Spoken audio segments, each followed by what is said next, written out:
Some people say true love is about the happy moments. I learned it's about staying when every fiber of your being tells you to run. My name is Margaret Wilson. I'm 78 years old now, living in this little house in Burlington, Vermont. The same house where I discovered the truth about my marriage 53 years ago. The same house where I made the hardest decision of my life. You see this ring? It's worn thin now, just like my hands. But I never took it off. Not even on that terrible winter day in 1972 when my world shattered into a million pieces. I still remember that day like it was yesterday. The air had that bone-deep chill that Vermont winters are famous for. Snow had been falling steadily since dawn, covering everything in a pristine white blanket. The children, I had 3 back then, Jimmy was 10, Rosie was 8, and little Thomas was just 5. They were over at my sister-in-law Martha's house building snowmen and drinking hot cocoa. I'd spent the morning at the winter farmers market in town where I sold my knitted scarves and mittens. Back then, every penny counted.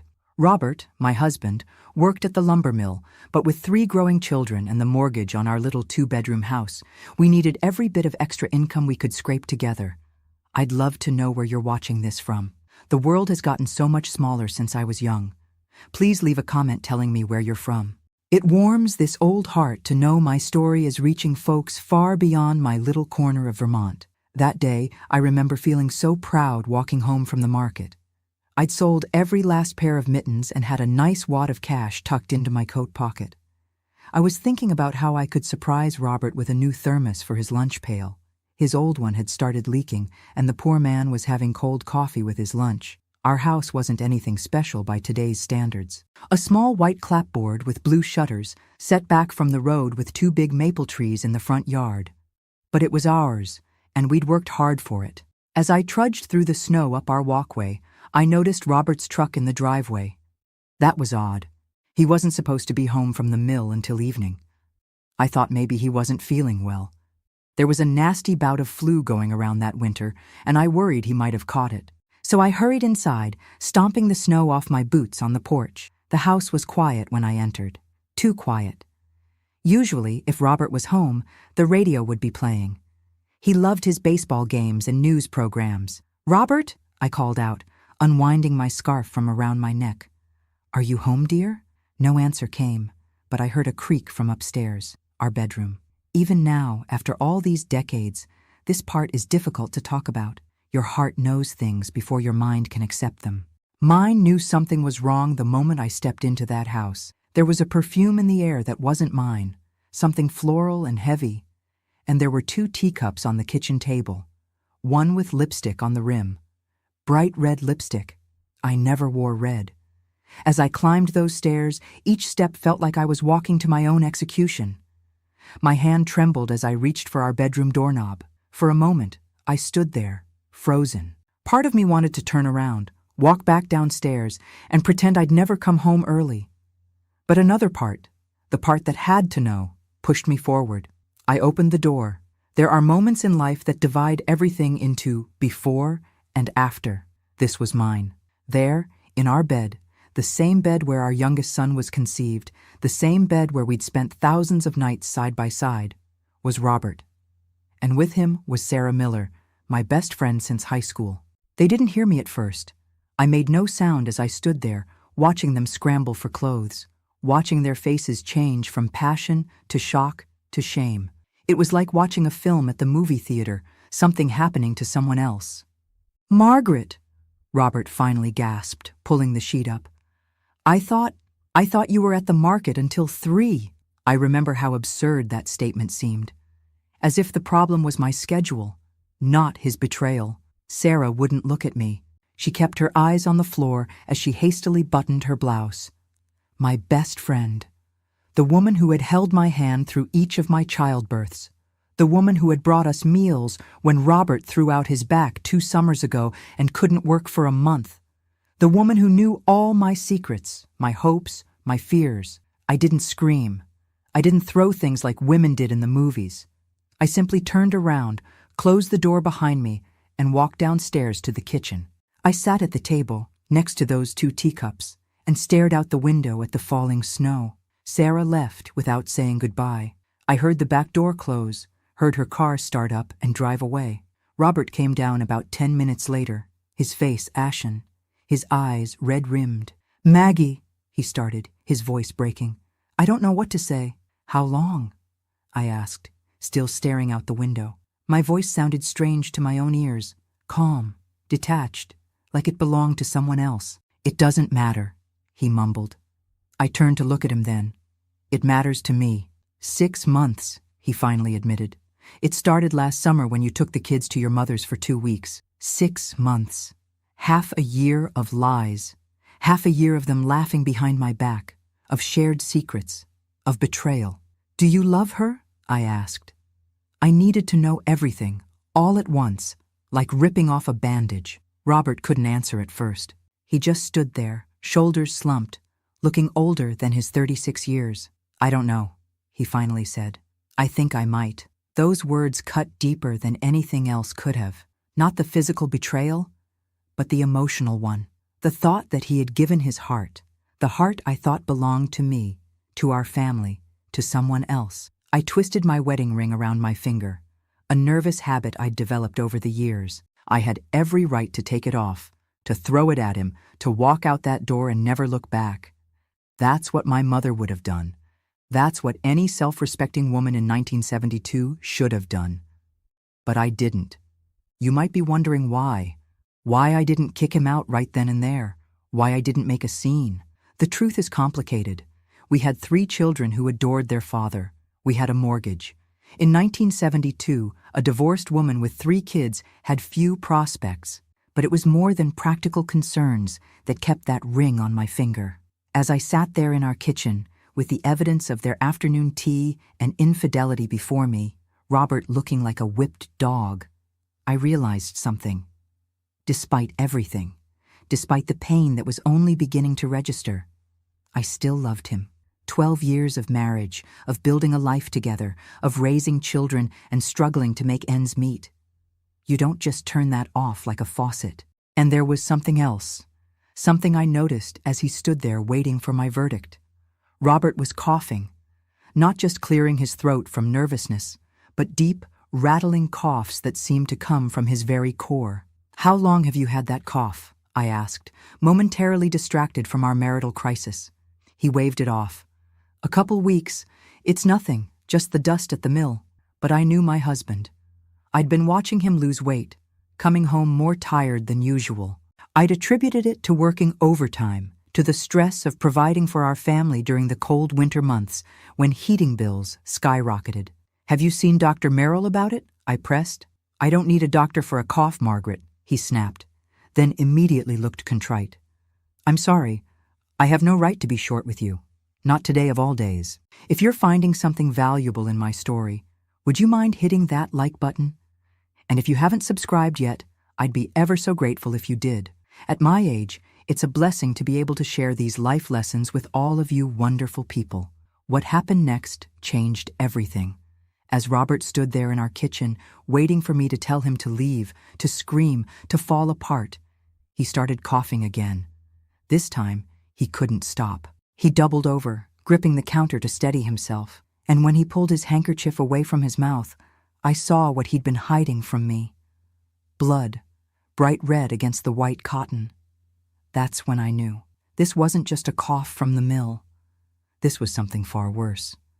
That moment in our kitchen, seeing the blood on Robert's handkerchief, is frozen in time for me. It's strange how life works. One minute, your biggest problem is your husband's betrayal, and the next, you're terrified you might lose him forever. "Robert," I whispered, rising from my chair. "How long have you been coughing up blood?" His eyes wouldn't meet mine. "A few weeks. It's nothing, Maggie. Just a bad cold." But we both knew it wasn't nothing. The color had drained from his face, and not just from the shame of being caught with Sarah. There was fear there too, the kind of fear a man feels when his body begins to betray him. "We're going to Dr. Merrill." "Now," I said, already reaching for my coat that I'd just taken off. "Margaret, please," he protested.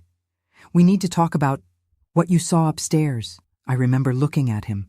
This man I'd loved since I was 19 years old. This man who had just broken my heart, and feeling something shift inside me. The betrayal was still there, raw and painful, but something else was taking precedence. "The only thing we need to talk about right now is getting you to a doctor," I said firmly. "Whatever else is happening between us can wait." He tried to argue, but another coughing fit silenced him. This one worse than before. I held his arm as he bent over, his whole body shaking with the effort. When it passed, he looked at me with tears in his eyes. "I'm scared, Maggie," he admitted, his voice barely audible. In that moment, he wasn't my unfaithful husband. He was just a frightened man facing his own mortality, and I was still his wife. "I know," I said. "I'm scared too, but we'll face it together." I don't know why I said that. It just came out, natural as breathing. Maybe it was habit after 12 years of marriage. Maybe it was because I couldn't imagine not being by his side when something was so obviously wrong. Or maybe, deep down, I already knew that what was coming would be bigger than his affair, bigger than my hurt pride, bigger than both of us. Dr. Merrill's office was usually closed on Saturdays, but he lived above his practice, and I knew he'd see us. He delivered all 3 of our children. Back then, doctors were part of the community in a way that's hard to find these days. He took one look at Robert, heard the cough, saw the blood, and his face grew serious. He listened to Robert's lungs, asked about night sweats, weight loss, fatigue, all things I'd noticed but hadn't pieced together. "I want to send you to Burlington for some tests," Dr. Merrill finally said, removing his stethoscope. "There's a specialist there, Dr. Reinhardt. I'll telephone him right now." The waiting room was silent as Dr. Merrill stepped out to make the call. Robert sat hunched over, staring at his hands. I stood by the window, watching snow pile up on the street outside. "I never meant to hurt you," he said finally. "What happened with Sarah? It was stupid, selfish. I didn't turn from the window. Why her? Why my best friend?" It was the question that had been burning in my mind since I opened that bedroom door.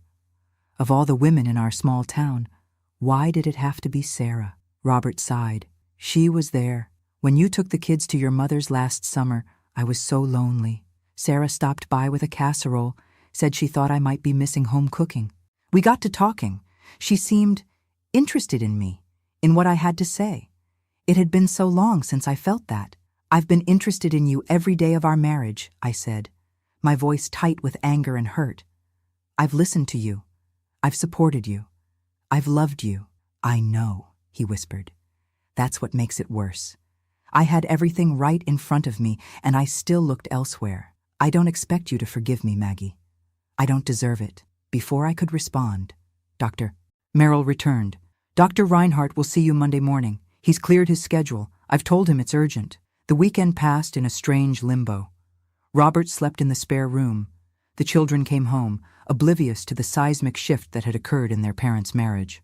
I made dinner, helped with homework, tucked them into bed, all the normal routines of our life, while feeling like I was moving through a thick fog. Sunday night, after the children were asleep, Robert came to find me in the kitchen. I was baking bread, something I always did when I needed to think. The rhythmic kneading helped clear my head. "Margaret," he said, standing in the doorway, "I need to tell you something before tomorrow." I continued kneading the dough, not looking up. "What is it?" If it's bad news, I want you to know that I'll understand if you want me to leave. After what I've done, you don't owe me anything." I finally looked up at him. In the soft kitchen light, I could see how much weight he'd lost. His shirt collar hung loose around his neck, and his cheeks were hollow.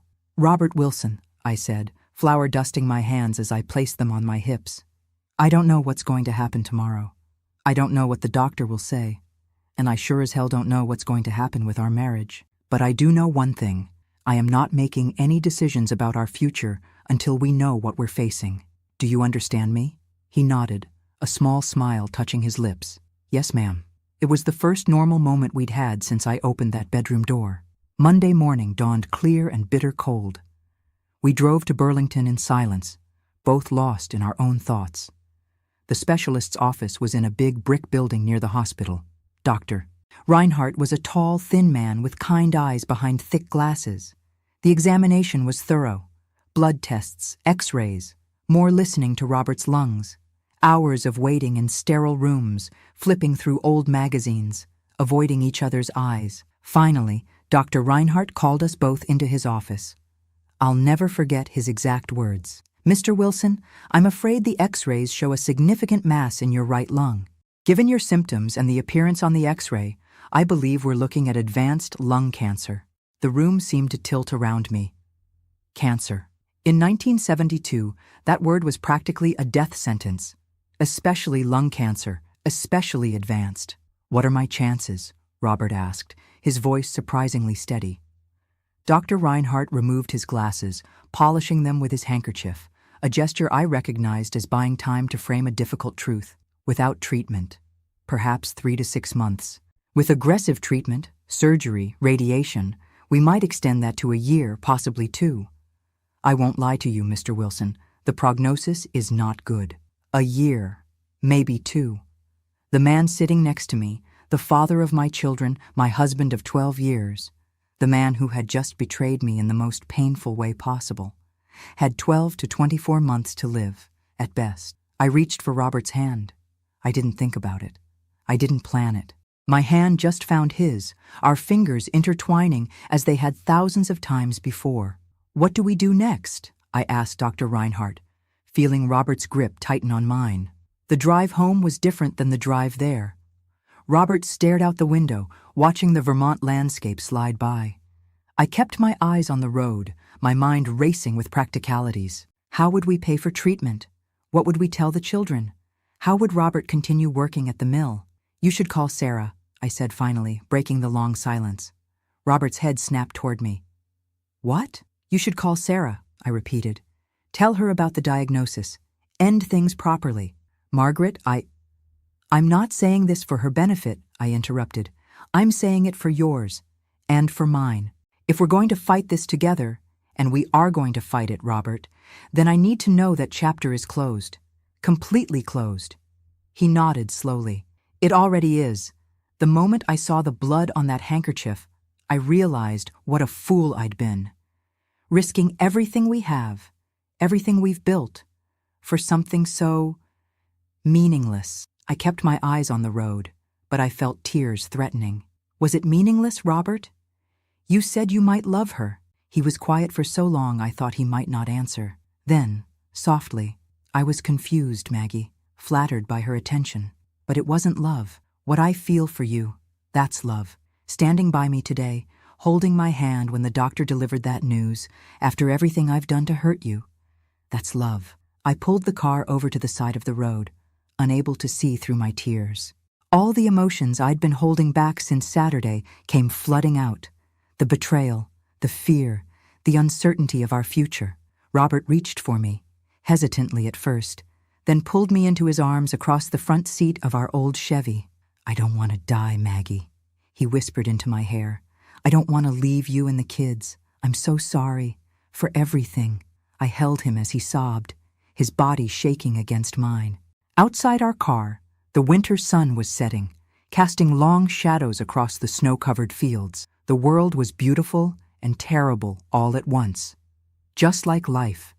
Just like love. "We'll get through this," I promised him, not knowing if it was a promise I could keep. One day at a time. When we finally pulled back onto the road, I felt the weight of my wedding ring on my finger, the same ring I'd considered removing just 2 days before. Now, it seemed like an anchor in a storm-tossed sea, a reminder of the vows we'd made, in sickness and in health, for better or for worse. We had plenty of worse ahead of us, but as we drove home to tell our children about their father's illness, I knew with absolute certainty that I wouldn't be taking that ring off anytime soon. If you're still with me in this story, bless your heart. It means so much that you're listening. Don't forget to hit that like button if this is touching your soul, and subscribe to hear what happened next. We all go through dark times, don't we? I'd love to know in the comments if you've ever had to make a hard choice about forgiveness in your own life. Telling the children about their father's illness was one of the hardest things I've ever done. We gathered them in the living room that evening, the 3 of them sensing something was wrong from the moment we walked through the door. "Is Daddy in trouble?" little Thomas asked, his blue eyes wide with worry. I remember exchanging a glance with Robert, wondering how to explain cancer to a 5-year-old. How do you tell children their father might not see them graduate high school, or attend their weddings, or hold his grandchildren? "I'm sick, buddy," Robert said finally, pulling Thomas onto his lap. "The kind of sick that doesn't get better quick like a cold. The doctors are going to help me, but I'll need to go to the hospital sometimes." "Are you going to die?" Rosie asked bluntly. At 8, she was already so perceptive. I watched Robert swallow hard before answering. "I'm going to fight very hard not to," he said. "But yes, this is the kind of sickness that can make people die if the medicine doesn't work." Jimmy, our eldest at 10, hadn't said a word. He just stared at his father, his face pale, his hands clenched into fists on his knees. "It's not fair," he finally whispered. "It's not fair." He bolted from the room, his footsteps pounding up the stairs, his bedroom door slamming shut behind him. Robert made to follow him, but I placed a hand on his arm. "Let me," I said. I found Jimmy face down on his bed, shoulders shaking with silent sobs. I sat beside him, placing my hand on his back, feeling his sharp shoulder blades through his flannel shirt. "You're right," I told him. "It's not fair. Not one bit." He rolled over, his face streaked with tears. "Why Dad? Why not somebody else's dad?" "I don't know, honey," I answered honestly. "Sometimes bad things happen to good people, and there's no reason for it that we can understand." "I hate it," Jimmy said fiercely. "I hate cancer." "Me too," I agreed. "But you know what? Your dad is strong, and he has something very important to fight for. You 3 kids, and me.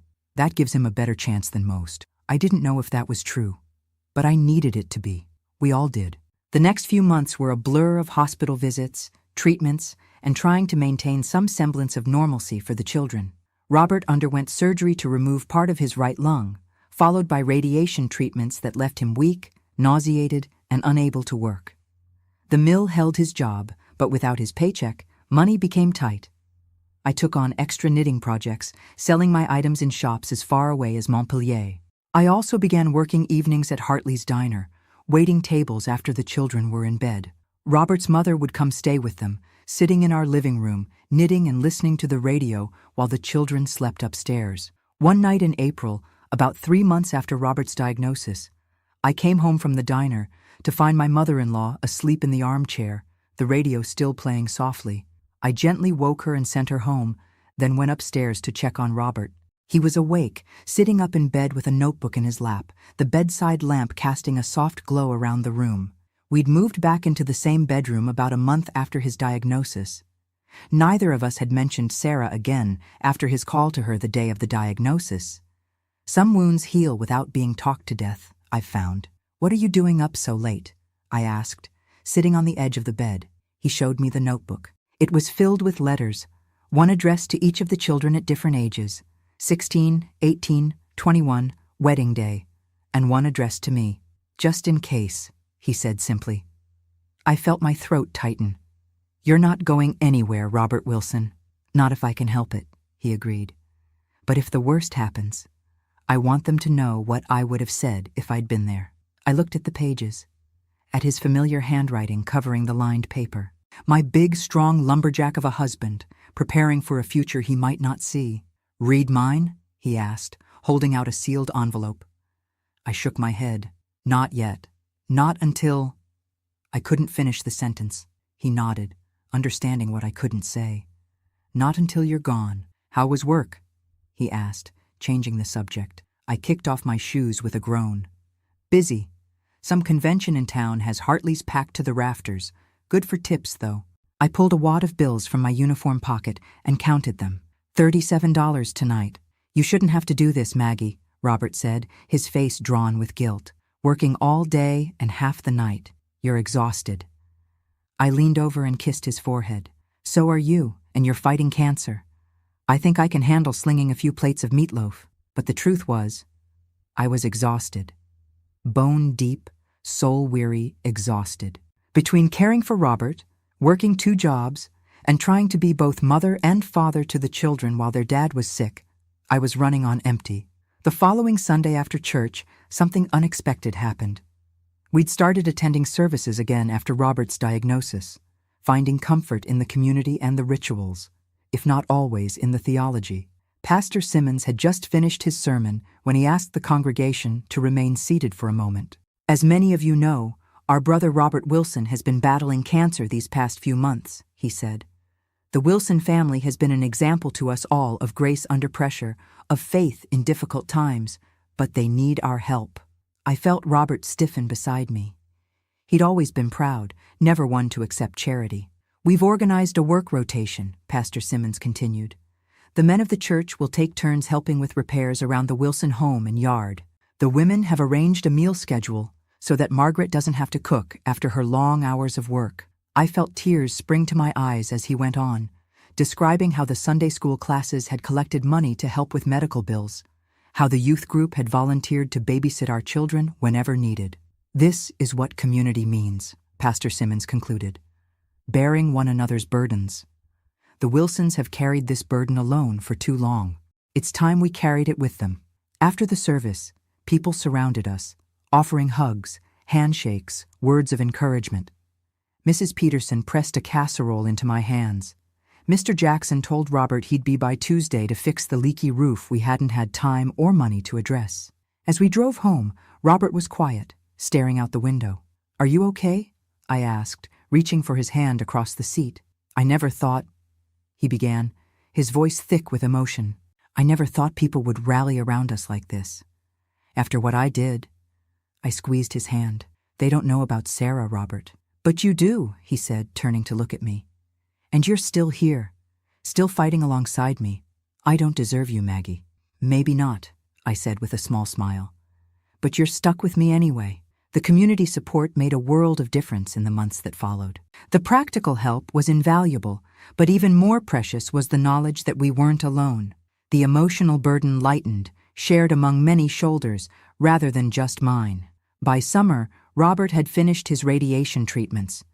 The doctors were cautiously optimistic. The tumor had shrunk significantly. He was still weak, still too thin, but there was color in his cheeks again, and he could play with the children for short periods without becoming winded. July brought a heat wave that had everyone in Vermont seeking shade and cool water. We took the children to Lake Champlain one Sunday after church, spreading our picnic blanket under a huge maple tree near the shore. I watched as Robert waded into the shallow water with Thomas, holding our youngest son's hands as he jumped over small waves. Rosie was building an elaborate sandcastle nearby, her tongue caught between her teeth in concentration. Jimmy, always the adventurous one, was swimming further out, occasionally calling for his father to watch his dives.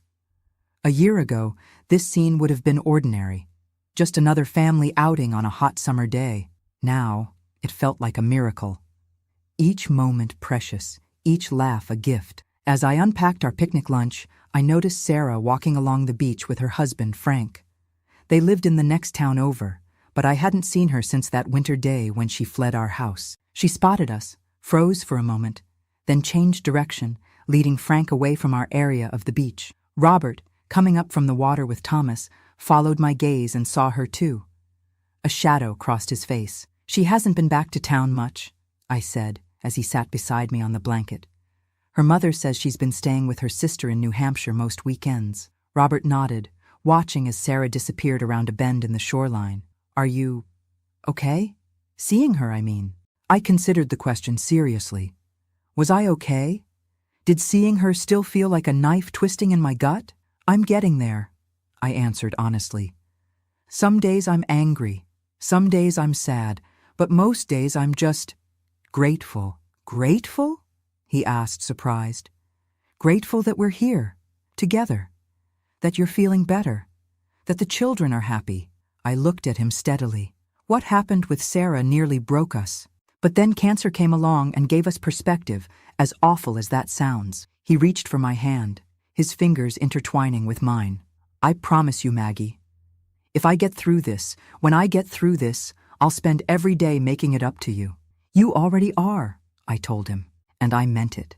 That night, after the children were asleep, Robert and I sat on the porch swing, watching fireflies blink in the gathering darkness. The air was still warm, heavy with the scent of summer flowers and freshly cut grass. "Do you remember that night at the harvest dance?" Robert asked suddenly.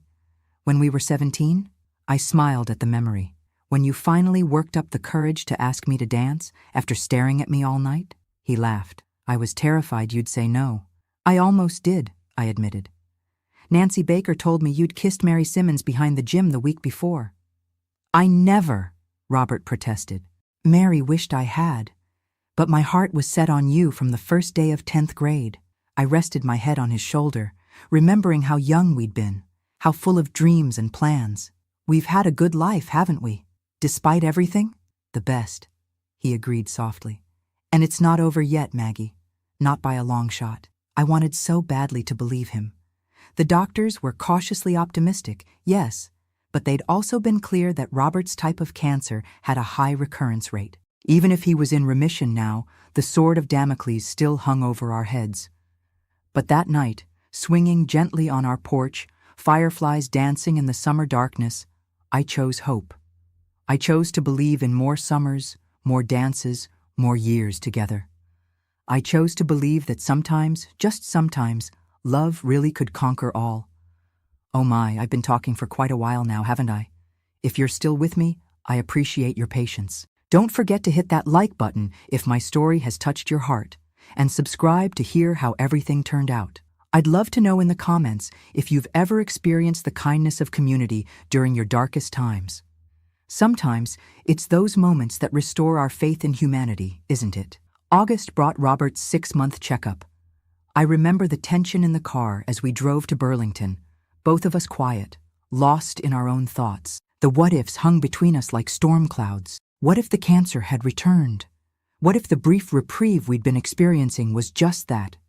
Brief. "Whatever happens," Robert said as we pulled into the hospital parking lot, "these past few months have been a gift. You and the kids, you've been my reason to fight." I reached across the seat and squeezed his hand. "And we're not done fighting yet, Dr. Reinhardt's office hadn't changed. Same beige walls, same uncomfortable chairs, same old magazines. But this time the news was different. "The X-rays look good, Mr. Wilson," Dr. Reinhardt said, a rare smile crossing his face as he clipped the films to the light board. "I don't see any evidence of the tumor. Your blood work is also encouraging." I felt lightheaded with relief, my hand finding Robert's arm to steady myself. "So I'm cured?" Robert asked, his voice cautious, afraid to hope too much. Dr. Reinhardt's smile dimmed slightly. "I wouldn't use that word yet. With lung cancer, we generally want to see 5 years without recurrence before we talk about a cure. But this is very positive news. I'd like to see you back in 3 months for another set of X-rays, sooner if you experience any symptoms like coughing, chest pain, or shortness of breath. 3 months. A reprieve. A chance to breathe." As we left the hospital, the late summer sunshine felt brighter somehow, the world more vibrant. We stopped at a diner for lunch, a small celebration, splurging on hamburgers and chocolate milkshakes. "I want to go back to work," Robert said, stirring his milkshake with the long silver spoon. "Dr. Reinhardt says I can start with light duties. Mr. Peterson at the mill said they could use me in the office until I'm strong enough for regular shifts." I studied his face, still thinner than before, but with healthy color in his cheeks, life in his eyes. "Are you sure you're ready?" He nodded firmly. "I need to provide for my family again, Maggie. You've carried us for too long." "We've carried each other," I corrected him. The look he gave me then was so full of love and gratitude, it nearly took my breath away. "Yes," he agreed softly. "We have." September found our lives settling into a new routine. Robert working part-time at the mill office, me continuing at the diner 3 nights a week, not because we needed the money as desperately now, but because I'd grown to enjoy the work and the independence it gave me. The children back in school, growing and thriving, despite the shadow that had hung over our family. One evening in late September, I came home from the diner to find the house unusually quiet. No radio playing, no children's voices. Just silence. "Robert!" I called, a flicker of panic rising in my chest. "Kids? Out back, Maggie!" came Robert's voice from the backyard. I went through the kitchen and opened the back door to find our yard transformed.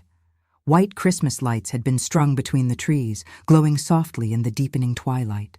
A small table sat in the center of the yard, set for 2 with our good china, the wedding set we saved for special occasions. Robert stood beside it, dressed in his Sunday suit, hair neatly combed. In his hands was a small box wrapped in silver paper. "What's all this?" I asked, stepping into the yard in my diner uniform, suddenly conscious of the coffee stain on my apron. An anniversary, Robert said. Of sorts. I did the mental math quickly. Our wedding anniversary was in April. The children's birthdays were scattered through the year. What anniversary? It's been exactly 7 months since the day you found me with Sarah, he said quietly. 7 months since you had every reason to throw me out, to take off that ring. And 7 months since you chose to stay by my side, even when I didn't deserve it. I felt tears spring to my eyes. Robert, the children are at my mother's for the night, he continued. I wanted us to have this evening together, to celebrate the fact that I'm still here, that we're still here, together. He held out the silver box. For you. Inside was a delicate silver chain, and on it a small heart pendant studded with tiny diamonds that caught the light from the Christmas lights strung above us. It's not much, Robert said, almost apologetically. I've been saving from my paychecks. I wanted to give you something to show you. I silenced him with a kiss, the pendant clutched in my hand. When we finally broke apart, both a little breathless, I whispered, It's beautiful. But you didn't need to give me anything. I wanted to, he insisted, taking the necklace and moving behind me to clasp it around my neck. I wanted something that would remind you every day how much I love you, how grateful I am for your forgiveness. As his fingers brushed my neck, fastening the clasp, I closed my eyes. I didn't stay because I'm a saint, Robert. I stayed because I love you. Because 50 years from now, I want to be sitting on that porch swing with you, watching our grandchildren play in this yard. 50 years, he repeated, coming around to face me again. I like the sound of that. He held out his hand. May I have this dance, Mrs. Wilson? There was no music playing, but it didn't matter. We swayed together under the stars and the twinkling lights, the scent of autumn leaves in the air, holding each other close. I keep thinking about that day, Robert said after a while, his cheek resting against my hair. How different everything would have been if you hadn't come home early. I pulled back to look at him. What do you mean? If you hadn't caught me with Sarah, I might never have gone to the doctor when I started coughing up blood. I might have kept hiding it, kept pretending I was fine, until it was too late. His voice broke slightly. Your coming home early that day might have saved my life, Maggie. I'd never thought of it that way. The worst day of my life, walking in on my husband's betrayal, might have been the thing that saved him. Sometimes the worst moments lead us to where we need to be, I said thoughtfully. If you hadn't gotten sick, we might not have found our way back to each other after what happened. I would have found a way, Robert said firmly. Cancer or no cancer, I would have fought for you, for us. It just might have taken longer for you to trust me again. I do trust you, I realized as I said it. I really do. And it was true. The pain of his betrayal was still there, a scar rather than an open wound now. But the trust had returned. Not the blind, unquestioning trust of our early marriage, but something deeper, tempered by fire, stronger for having been broken and mended. We danced until the night grew cool, then moved inside to the warmth of our home, the home we'd built together through good times and bad. That night, for the first time since his diagnosis, we made love without the shadow of death hanging over us, without the fear that each touch might be our last. Afterward, lying in the moonlight that spilled through our bedroom window, I asked the question that had been in the back of my mind for months. If you could go back, would you change it? Not the affair, I clarified quickly. The cancer. Would you change getting sick if you could? Robert was quiet for so long I thought he might have fallen asleep. Finally, he turned to face me, his expression thoughtful. It sounds crazy, but no, I don't think I would, he said slowly. Before I got sick, I was taking everything for granted. You, the kids, my health, my life. I was sleepwalking, Maggie. The affair with Sarah was a symptom of that. I was looking for something to make me feel alive because I didn't realize how precious what I already had was. He traced my cheek with his finger. Cancer woke me up, made me see what really matters, made me appreciate every sunrise, every moment with the kids, every smile from you. If that's what it took to shake me out of my complacency, then I can't regret it. I understood what he meant, though it seemed impossible that anything good could come from such darkness. Yet here we were, our marriage stronger, our love deeper, our appreciation for life more acute because of what we'd been through. The months passed. Robert's checkups continued to bring good news. He regained his strength, eventually returning to full duties at the mill. I kept my job at the diner, discovering a talent for management that led to a promotion to assistant manager by the spring of 1973. The children thrived. Jimmy joined the baseball team, Rosie discovered a passion for painting, and little Thomas started kindergarten, proudly carrying his lunchbox with cowboys on it. Life went on, as it does, with its ups and downs, its ordinary miracles and everyday challenges. We never forgot how close we'd come to losing it all, both through Robert's infidelity and his illness. That knowledge made us more conscious of nurturing our marriage, of not taking each other for granted. We instituted weekly date nights, even if it was just sharing a pot of coffee at the kitchen table after the children were in bed. We learned to talk about difficult things before they festered. We forgave each other's small failings and celebrated each other's victories, no matter how modest. And through it all, I never took off my wedding ring, the simple gold band that had nearly come off on that winter day in 1972. It stayed on my finger through the dark days of Robert's treatment, through the slow rebuilding of trust, through the years of remission that followed. It's still there today, worn thin from nearly 5 decades of wearing. Just like the love it represents has been worn smooth by time, strengthened by challenges overcome together. Robert and I celebrated our 50th wedding anniversary 8 years ago, surrounded by our children, grandchildren, and even 2 great-grandchildren. The cancer never returned. The doctors called it a miracle. We called it a gift. Sarah moved away from Vermont in 1974. I heard she divorced Frank and remarried a few years later. I hope she found happiness. Over time, I came to forgive her completely, understanding that we all make mistakes, all seek connection and love, sometimes in the wrong places. Looking back now, at 78, I can see how that terrible winter day when I found my husband with another woman set in motion a series of events that ultimately saved not just his life, but our marriage. How the worst betrayal led to the deepest healing. How forgiveness became not just a gift I gave Robert, but a gift I gave myself. They say wedding rings are symbols of eternal love. Mine has been more than that. It's been a reminder of choice. The choice I made to stay when it would have been easier to leave. The choice to forgive when it would have been easier to hold on to anger. The choice to love, every day, through the best and worst of times. That's why I never took off this ring, and why, after all these years, I never will.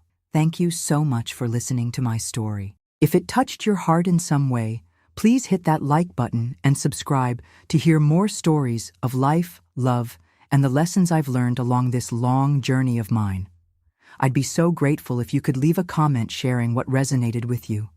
After all, sharing our stories is how we connect with one another across time and distance. God bless you, and remember, sometimes what feels like your darkest day might just be the beginning of your greatest blessing.